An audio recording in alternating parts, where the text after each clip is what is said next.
मेरे गांव के उस्ताद रजब को कौन नहीं जानता।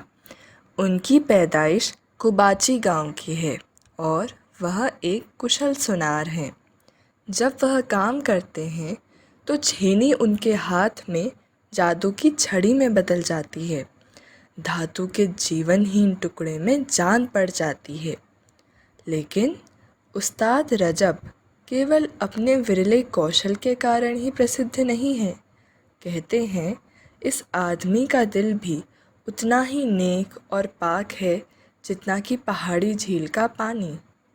जब कोई कुबाची वासी किसी को अपने कथन की सत्यता का विश्वास दिलाना चाहता है तो वह उस्ताद रजब का नाम लेकर कसम खाता है। उनके नाम की कसम खाने के बाद ऐसा कोई भला आदमी नहीं मिलेगा जो झूठ बोलने का साहस कर सके। उस्ताद रजब के हाथ 7 वर्ष की आयु से चांदी पर बेल बूटे बनाते आए हैं। वे उस कठिन कार्य में दक्ष और अभ्यस्त हो चुके हैं। उनका उद्यम कौशल अद्वितीय है, जिसमें पर्वतीय प्रदेश के अक्षय नैसर्गिक सौंदर्य के सभी रंगों व स्वरों की संपदा संचित है। उस्ताद रजब कला के पारखी और प्रेमी हैं। उसकी बारीकियों को समझते हैं। कभी उनके घर में जाकर देखिए।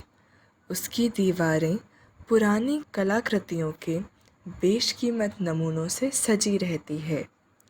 यहाँ आपको प्राचीन चीन के चीनी मिट्टी के बर्तन भी मिलेंगे। रूसी कारीगरों द्वारा काठ पर की गई नक्काशी के नमूने भी और पश्चिमी उत्कृष्ट कलाकारों की दुर्लभतम कलाकृतियाँ भी। उधर देखिए, वहाँ सुनारी के काम की चौकी पर एक नन्ही सी संदूकची रखी है। यह उस्ताद रजब की अंतिम कलाकृति है। वह उस पर 9 वर्षों से काम कर रहे हैं। चांदी पर एक दूसरे में रंगों के अनुरूप गुथे बेल बूटों में स्याह नक्काशी और मीनाकारी के काम आपस में मिलकर एक रूप हो गए हैं। जरदोज़ी का कितना सुंदर काम है। किसी के यहाँ बेटा पैदा होने पर पर्वतवासी हर बार यही कहते हैं, खुदा करे यहाँ हमारे उस्ताद रजब जैसा बने। उस्ताद रजब की शादी एक पहाड़ी गांव के मिस्री खां की बेटी जुलेखा के साथ हुई थी। विवाह के 1 वर्ष पश्चात ही एक पुत्र को जन्म देकर जुलेखा ने उस्ताद रजब का दिल खुश कर दिया। उस्ताद और भी ज़्यादा लगन से मेहनत करने लगे। उनकी छेनी भी अधिक कुशलतापूर्वक चांदी में निखार लाने लगी। अपनी मेहनत की कमाई से उन्होंने एक 2 मंजिला रोशनीदार घर बनवा लिया। दुनिया के अन्य लोगों की तरह उस्ताद रजब भी अपने परिवार के साथ आनंदपूर्वक फलते फूलते जीवन का सपना देखा करते थे। लेकिन भाग्य उनके घर में झांके बिना ही कतरा कर निकल गया। अपने पुराने घर पर ताला लगाकर वे लोग नए घर में अभी ढंग से बस भी ना पाए थे कि अचानक जुलेखा बीमार पड़ गई। 3 दिन तक वह कष्ट के कारण छटपटाती रहीं और चौथे दिन चल बसीं। अपनी प्रिय पत्नी की असमय मृत्यु के कारण उस्ताद को बहुत गहरा आघात लगा। उनके काले बाल बहुत जल्दी सन से सफ़ेद हो गए। शोक ने जैसे उस्ताद रजब की कमर ही तोड़ दी। अब मैं किस खातिर जीऊँ, वह सोचने लगे। इस रोशनीदार आरामदेह घर की अब किसे ज़रूरत है। लेकिन उन्हें तुरंत ख्याल आया, आखिर मैं अकेला तो हूँ नहीं। जुलेखा अपने बेटे गफूर को मेरे ज़िम्मे जो छोड़ गई है। और उनकी छेनी फिर पहले की तरह लगन से अपने काम में जुट गई। उस्ताद रजब की कामना थी कि उनका बेटा उनसे अधिक भाग्यशाली हो। वह गफूर को अपना कौशल व छेनी चलाने की कला विरासत में देने के सपने देखने लगे। वर्ष पर वर्ष बीतते गए। गफूर सयाना हो गया। प्रकृति ने उसे पर्वतीय प्रदेश की दंत कथाओं के नायक कमाल उल बशीर जैसा रूप रंग प्रदान किया। गांव की किसी भी सुंदरी को गफूर की सुंदरता देखकर ईर्ष्या हो सकती थी, लेकिन गफूर का मन अपने पिता के शिल्प में बिल्कुल भी नहीं लगता था। वह उसे अत्यधिक थका डालने वाला काम लगता था। उसे जवान लोगों की हंसी मजाक करने वाली टोली के बीच रहकर ज़्यादा खुशी होती थी। उस्ताद रजब का बेटा पैसा खर्च करने के मामले में कंजूसी नहीं करता था। वह खुले दिल से अपने दोस्तों को लजीज सीख कबाब खिलाता। गेजू की लाल मदिरा की तो बात ही छोड़िए, वह तो पानी की तरह बहाई जाती थी। दिन रात दावतें उड़ाई जाती थीं। सुरनाए वादक तनाव के मारे बेहाल हो जाते। ढोल बजाने वाले उत्तेजना के कारण उचक उचक उठते। शराब की भवक से सबके सिर जो घूमने लगते। नशे में मस्त टोली में से कोई न कोई ज़रूर ही चिल्ला उठता, आज जी लो, कल की कल देखी जाएगी। तुम असली पहाड़ी जवां मर्द हो गफूर, हम सबके सरताज। बोलो तुम्हें क्या चाहिए, हम तुम्हारे लिए आसमान के तारे भी तोड़ लाएंगे। गफूर को अपने दोस्तों से चापलूसी की तारीफ़ें सुनना बहुत सुखद लगता था। उनकी बातों से बड़ा आनंद आता था। और तब मेहनती उस्ताद रजब का बेटा और अधिक उदार हो उठता था।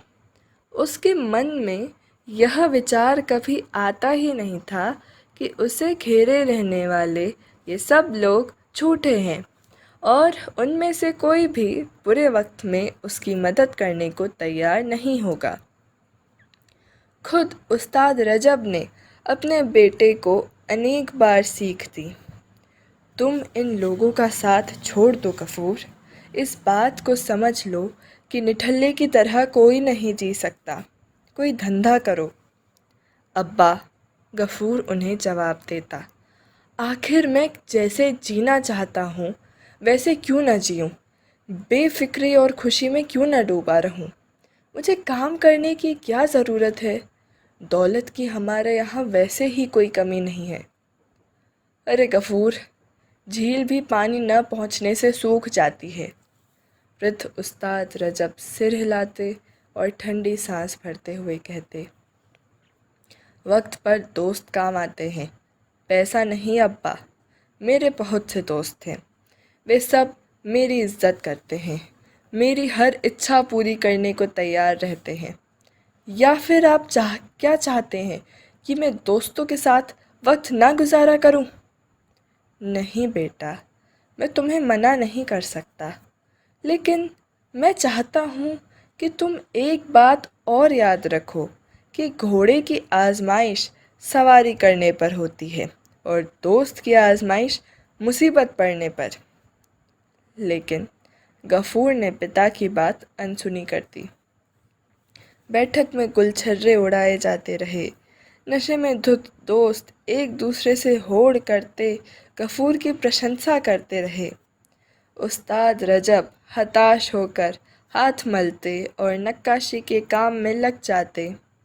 उनकी हथौड़ी फिर ठक ठक करने लगती और वह बीच बीच में बैठक के दरवाजे पर चिंतापूर्ण दृष्टि डाल लेते थे। समय की चक्की चलती रहती है, कभी रुकती नहीं। फिर जब आदमी को होश आता है तो यह सोचकर वह कितना पछताता है कि उसका सारा जीवन यूं ही निरुद्देश्य बीत गया, पर बाद में पश्चाताप करना बेकार होता है। एक बार गफूर सुबह अपने कमरे से बरामदे में निकला। उसके सुडौल शरीर पर कारतूसों के सुनहरे खोलों वाला हरा चिरकेसी कोट खूब फप रहा था। सिर पर सलेटी काराकूल की टोपी अलबेले अंदाज से रखी थी और कंधों पर लाल रंग के मुड़ासे के छोर दर्शनीय ढंग से लटके हुए थे। गफूर की पतली कमर पर पेटी बंधी थी, जिससे कीमती खंजर लटक रहा था। यह स्पष्ट था कि गफूर अपने दोस्तों के पास जा रहा है। संयोगवश उसकी नज़र पिता के काम के कमरे पर पड़ गई। उस्ताद रजब, जो अक्सर काम में व्यस्त नज़र आते थे, न जाने क्यों उस वक्त अपनी जगह पर नहीं थे। अब्बा आखिर कहाँ हैं? गफूर ने सोचा और उनके शयन कक्ष में गया। उस्ताद रजब कमरे में तख्ते पर लेटे थे। वह 2 दिन से सख्त बीमार थे और बिस्तर से नहीं उठे थे। अब्बा, आपको क्या हुआ? क्या तबीयत खराब है? गफूर ने उनके सिरहाने जल्दी से घुटनों के बल बैठकर चिंतापूर्ण स्वर में पूछा। जीते रहो बेटा, डरने की कोई बात नहीं, ज़रा मेरे करीब आओ।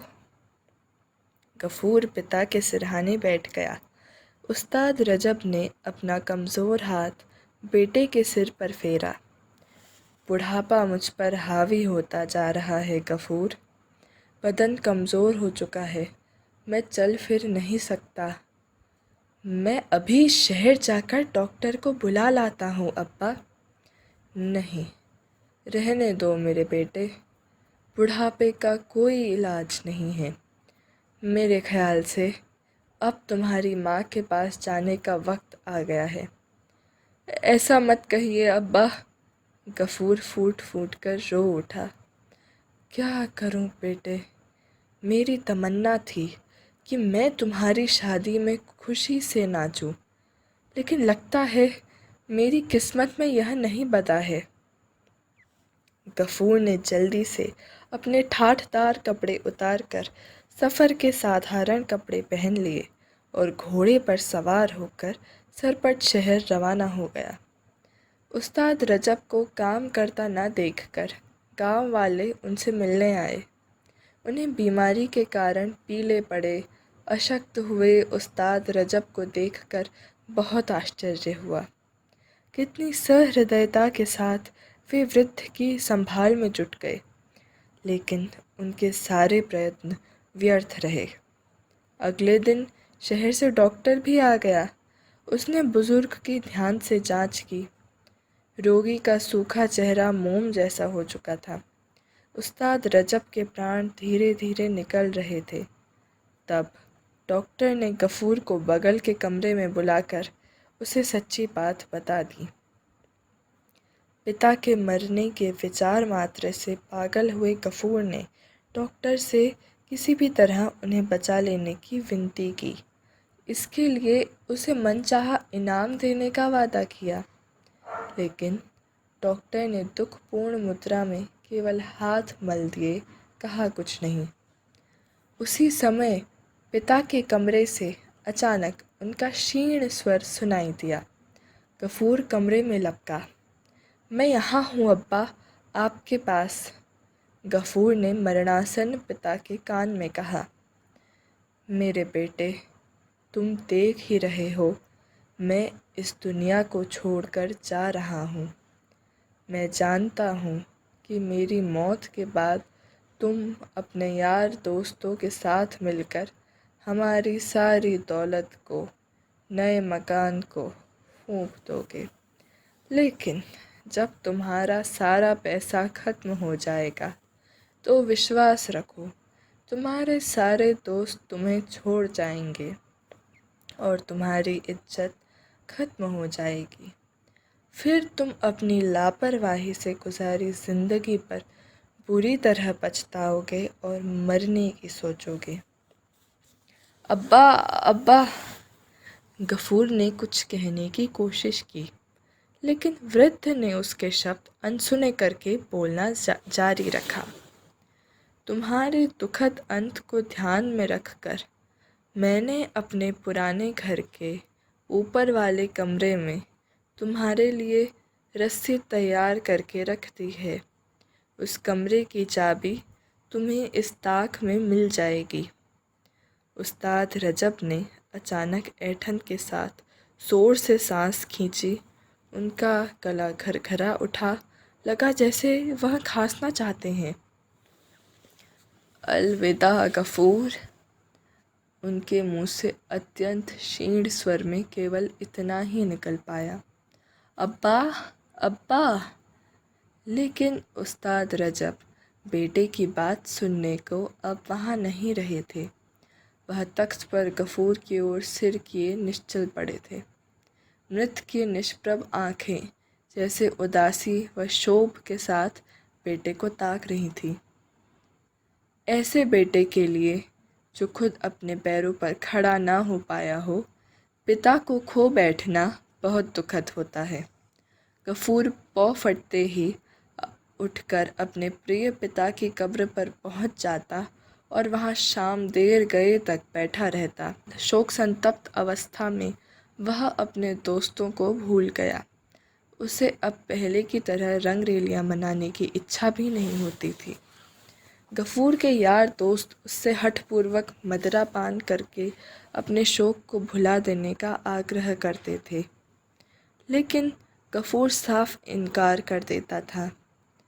तब उसके दोस्तों में से एक गाजी मोहम्मद ने अपनी बहन फातिमा को, जो अपनी सुंदरता के लिए सारे गांव में प्रसिद्ध थी, गफूर का ध्यान शोकपूर्ण विचारों की ओर से हटाने के लिए मना लिया। फातिमा ने न केवल गफूर को उसकी अपूरणीय क्षति को भुलाने को बाध्य कर दिया, बल्कि वह स्वयं भी उसे प्यार करने लगी। शीघ्र ही उनका विवाह हो गया। युवा पत्नी के प्रेमपूर्ण व्यवहार पर मुग्ध हुआ गफूर अपने पिता की निराशाजनक भविष्यवाणी के बारे में भूल गया। वह फिर अपने मित्रों के साथ उठने बैठने लगा और खुले हाथ से महंगी शराब व दावतों से उनकी खातिरदारी करने लगा। शराबखोरी तब तक चलती रही जब तक कि गफूर अपना सारा पैसा खर्च न कर बैठा। लेकिन स्वाभिमानी युवक यह नहीं चाहता था कि उसके मित्र उसे करीब समझें। उसने नया मकान बेच दिया और पुराने घर में जाकर रहने लगा। उसके हाथों में फिर पैसा आ गया, लेकिन उसके दोस्तों को अब उसके नीची छतों वाले अंधेरे मकान में आना अच्छा नहीं लगता था। उन्होंने कहा कि अब यही बेहतर होगा कि वह फातिमा को साथ लेकर उनके भव्य सुसज्जित घरों में आया करे। लेकिन दोस्तों द्वारा की जाने वाली यह खातिरदारी भी केवल तभी तक चली जब तक कि उन्हें यह न मालूम पड़ गया कि गफूर दिवालिया हो चुका है, और तब सब दोस्तों ने गफूर से मुंह फेर लिए। कुछ ही समय बाद फातिमा के भाई गाजी मोहम्मद ने अपनी बहन को अपने गरीब हुए पति को छोड़कर चले आने की आज्ञा दे दी। एक दिन घर लौटने पर गफूर को वहाँ न उसकी पत्नी मिली और न ही नवजात पुत्र। टूटा फूटा घर सुनसान पड़ा हुआ था। पड़ोसियों ने उसे बताया कि फातिमा अपने मैके चली गई है। अब कौन अभागे युवक को सांत्वना दिलाता। उसके आस पड़ोस के लोग अब केवल उसकी हंसी उड़ाते थे, जबकि दोस्त जो अभी कुछ दिन पहले तक गफूर की तारीफ़ों के पुल बांधा करते थे, अब उससे घृणा करते थे। तब वह अपने सीलन भरे अंधेरे मकान में ही दिन गुजारने लगा। उसे बाहर निकलते शर्म आती थी कि गांव वाले उसे फटे हाली का मजाक उड़ाएंगे। तब गफूर के लिए वह घड़ी आ गई जब उसे पिता की धरोहर की याद आना स्वाभाविक था। उसने ताक से चाबी उठाकर उस कमरे का ताला खोला जिसमें उसके मरने की भविष्यवाणी उस्ताद रजब ने की थी। कमरा अंधेरा और सुनसान था। उसकी नंगी दीवारों पर, जो कभी पिता के कीमती कालीनों से सुसज्जित रहती थीं, अब केवल गड़ी हुई कीलें नज़र आ रही थी।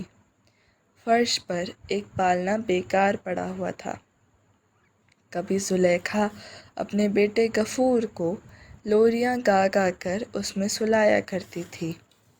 कमरे के सारे कोनों में मकड़ी के मोटे मोटे जाले फैले हुए थे। छत से विषैले सांप सी मनहूस रस्सी लटकी हुई थी। एक क्षण के लिए गफूर भयाकुल हो उठा। उसे कमरे से बाहर भागकर चीख उठने की इच्छा हुई, लेकिन उसने भय पर काबू पा लिया। अब मुझे जीने की ज़रूरत ही किस लिए रह गई है, और मैं आखिर इस दुनिया में आया ही क्यों था? उसने सोचा।